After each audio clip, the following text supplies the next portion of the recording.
Площадь травмпункта Якутска расширят. Об этом сообщила заместитель председателя правительства Якутии Ольга Балабкина. Инспектирование травматологического отделения вице-премьер провела по поручению главы республики Айсена Николаева. Ведь не так давно в связи с обильным снегопадом и гололедом в травмпункте столицы возник наплыв горожан. Но учреждение с таким объемом уже не справляется. Кристина Якупова расскажет подробнее. Десятки пациентов в узком коридоре, в тесноте и обиде. В травмпункте Якутска не хватает площадей.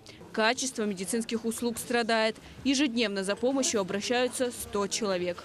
Бывает в пике до 120 человек обращений в день. Сезон гололедицы начался, и у нас сразу отмечаются пики. Всего по итогам 9 месяцев у нас первичное обращение отмечается где-то около 21 295 обращений.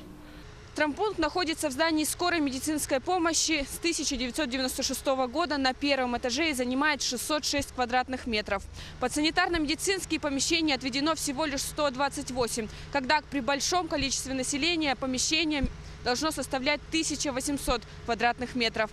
Следовательно, сейчас помещение в 10 раз меньше. Сколько сегодня врачей-хирургов получается? В общей сложности 11 врачей-травматологов, ортопедов. На весь город? На весь город, пригород. Рук не хватает. Врачи физически не могут помочь всем пациентам. Должно быть один врач-травматолог на 15 тысяч населения. Сейчас, на сегодняшний момент, штатных единиц у нас всего 11 врачей, не хватает еще около 10 врачей. Травмпункт изменится. В первую очередь за счет новых помещений. Кабинет для томографии и перевязочный появится на втором этаже здания. В планах установка лифта. Условия, в которых травмопункт сегодня существует, они действительно, их нельзя назвать идеальными.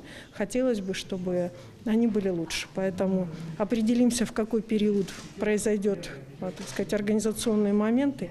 И я думаю, что это здание разделится на два, и мы с вами через некоторое время на лифте доедем вначале до первого этажа, потом до второго. Расширение травматологического пункта – временное решение. В перспективе у него может появиться отдельное здание в бывшем роддоме. Вот только есть один нюанс. В ближайшее время помещение займет онкодиспансер. Он будет там находиться до тех пор, пока окончательно не введут новый центр. Тогда и произойдет долгожданный переезд травмпункта. Кристина Якупова, Тюлустан Иннокентьев, Григорий Хлопков, Якутск.